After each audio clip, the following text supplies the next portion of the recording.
এই আমাদের মতো দাড়িওয়ালা, টুপিওয়ালা, পাগড়িওয়ালা, দেখতে অনেক বড় জাবরেল মুসলমান নবীজি মুহাম্মদুর রাসূলুল্লাহ সাল্লাল্লাহু আলাইহি ওয়াসাল্লামের সময় ছিল কি ছিল না? যেই মানুষগুলো দাড়িওয়ালা ছিল, কাবাগরের সেবা করত, কাবাগরের খেদমত করার জন্য সর্বোচ্চ চেষ্টা করত, এবং তারা অন্যদিকে মুহাম্মদ সাল্লাল্লাহু আলাইহি ওয়াসাল্লামের তাওহীদকে মিটিয়ে দেওয়ার জন্যও চেষ্টা করত। বলেন নাউজুবিল্লাহ। তারা কারা? ব্যাপারটা কেমন হলো না? দাড়িওয়ালা মানেই কি ঈমানওয়ালা? দাড়ি মানেই কি সে ঈমানদার হবে? যেই দেশের মানুষ, যার কবিতাকে জাতীয় সঙ্গীত বানিয়েছে, তার তো দাড়ি ছিল। কি নাম? রবীন্দ্রনাথ ঠাকুর নাকি? এই রবি ঠাকুরেরও তো দাড়ি ছিল, কিন্তু সাথে বেশি ছিল, মোষ বেশি ছিল, ঠিক কিনা? অর্থাৎ এই দাড়ি কোনো মানুষের শুধুমাত্র ভূষণ, এটি কোনো দলিল আর সনদ নয়। এই পোশাক হচ্ছে মানুষের ভূষণ। পোশাক শুধুমাত্র মানুষের কোনো ঈমানদার হওয়ার জন্য, এটা কোনো দলিল নয়।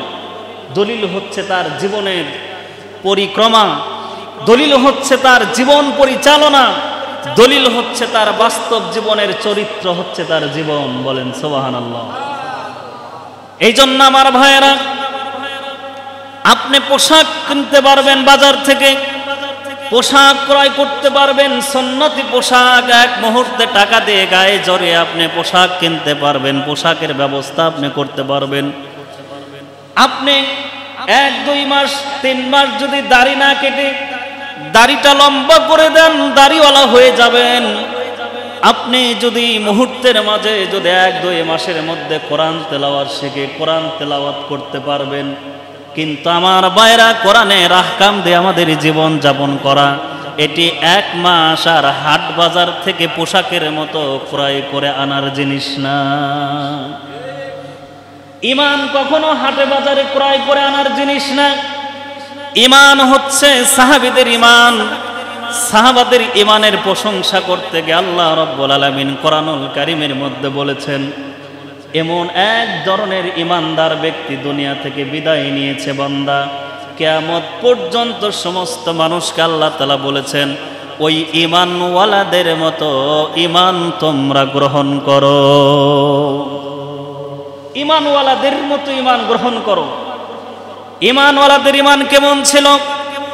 আল্লাহ তাআলা বললেন, ওয়াইজা ক্বিলা লাহুম আমিনু কামা আমানান নাস ক্বালু আনুমিনু কামা আমানাস সুফাহা।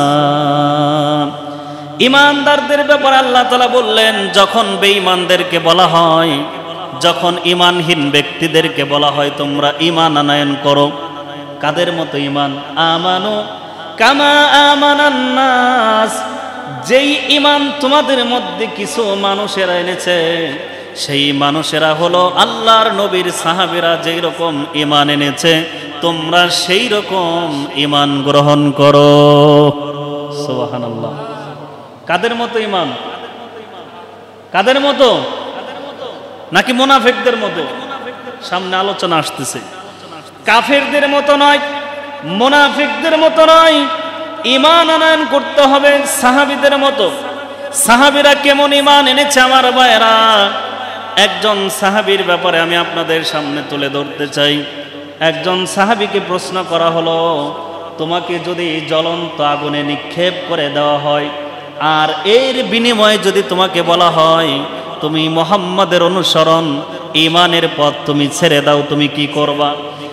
সাহাবী আল্লাহ তাআলার শপথ করে বললেন, ওয়াল্লাহি বিল্লাহি, আল্লাহর কসম করে বলি, আমার জীবন যদি চলে যায়, জীবন চলে যাবে, আমার যদি মৃত্যু এসে যায়, আমার মরণ এসে যাবে, কিন্তু মুহাম্মাদের অনুসরণ আর ঈমানের পথ আমি ছেড়ে দিতে পারবো না,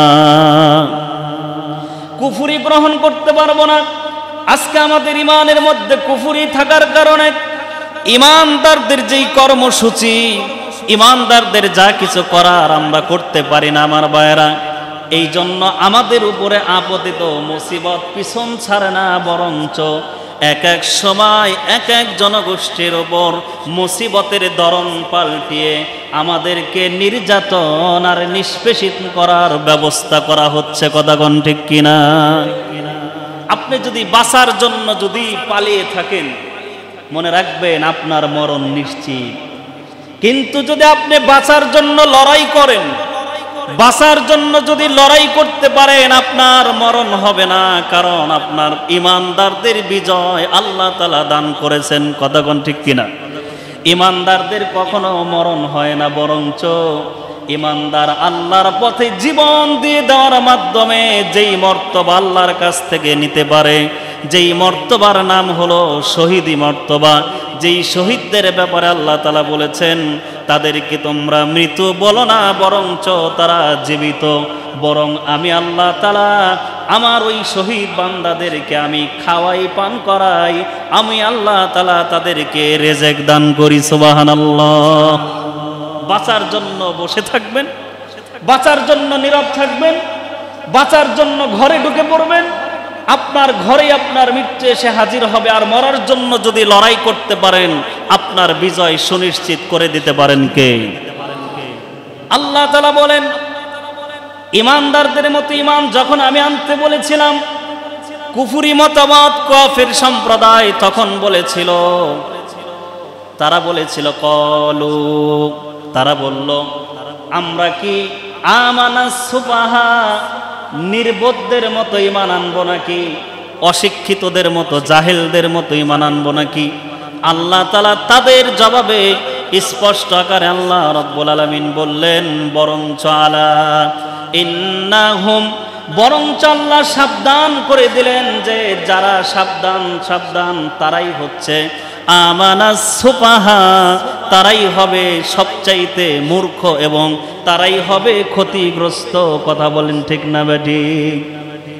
ওয়া ইযা কিলা লাহুম আমিনু কামা আমানান নাস, যখন এই কথা আল্লাহ তাআলার নির্দেশনা এসেছে তোমরা ঈমানদারদের মতো ঈমান আনো, তখন তারা বলেছে কলু, তারা বলেছে আমরা কি আমানাস সুফাহা, আমরা কি নির্বোধদের মতো ঈমান আনবো? আল্লাহ তাআলা তাদের জবাবে বলেছেন, বরঞ্চ নির্বোধ ঈমানদাররা হতে পারে না, নির্বোধ কখনো ঈমানদার নির্বোধ হতে পারে না। নির্বোধ তো আসল হচ্ছে তারাই যারা হচ্ছে বেঈমান, যারা ঈমান গ্রহণ করতে পারে নাই। কথা কোন ঠিক কিনা? আমাদের নবীকে, নবীজি মুহাম্মদ রাসূলুল্লাহ সাল্লাল্লাহু আলাইহি ওয়াসাল্লামকে এক পর্যায়ে মক্কা থেকে মদিনাতে হিজরত করতে হয়েছে। আপনারা সবাই জানেন তো? কথা কয় না, জানেন না? নবীজিকে মক্কা থেকে মদিনায় হিজরত করতে হয়েছে কি হয় নাই? কেন? নবীজি খুব খারাপ লোক ছিল? কথা কয় না, নাউজুবিল্লাহ বলেন। নবীজি কি সমাজের অপরাধী মানুষ ছিল? নবীজির চাইতে খারাপ মানুষ তখন মনে হয় মক্কায় কেউ ছিল না। নাউজুবিল্লাহি মিন যালিক। বরঞ্চ মদিনাবাসী নবীজিকে পাওয়ার পূর্ব আগ পর্যন্ত, মক্কাতে অবস্থান করা পর্যন্ত নবীজির সার্টিফিকেট ছিলেন তিনি হলেন আল আমিন, বিশ্বাসী ব্যক্তি। তিনি হচ্ছেন সবচাইতে আমানতদার ব্যক্তি, তিনি হচ্ছেন সবচাইতে সৎ চরিত্রবান ব্যক্তি, তিনি হচ্ছেন সমাজের শ্রেষ্ঠ যুবক, তিনি ছিলেন শিশুকালে সমাজের শ্রেষ্ঠ শিশু, তিনি যৌবনকালে হয়েছেন শ্রেষ্ঠ যুবক, তিনি হয়েছেন বিবাহের জীবনে শ্রেষ্ঠ স্বামী, তিনি হয়েছেন নবুয়তির জীবনে শ্রেষ্ঠ নবী মুহাম্মদ রাসূলুল্লাহ সাল্লাল্লাহু আলাইহি ওয়াসাল্লাম। অথচ সেই নবীজিকে আল্লাহ তাআলা নবীজিকে বিজয় দেওয়ার পর, মক্কা বিজয় দেওয়ার পর আল্লাহ তাআলা মনে করায় দিতেছেন কোরআনুল কারীমের আয়াত, সূরা আনফালের 30 নম্বর আয়াত, ওয়াইজ ইয়ামকুরু বিকাল্লাযিনা কাফারু, আপনি স্মরণ করুন সেই সময়ের কাফির সম্প্রদায়ের কথা। কোন সময়ের? যেই সময় আপনি মক্কাতে সচ্চরিত্রবান থাকার পরেও যখন ভালো দাওয়াত দিতেছিলেন, সেই সময়ের কথা। কেন?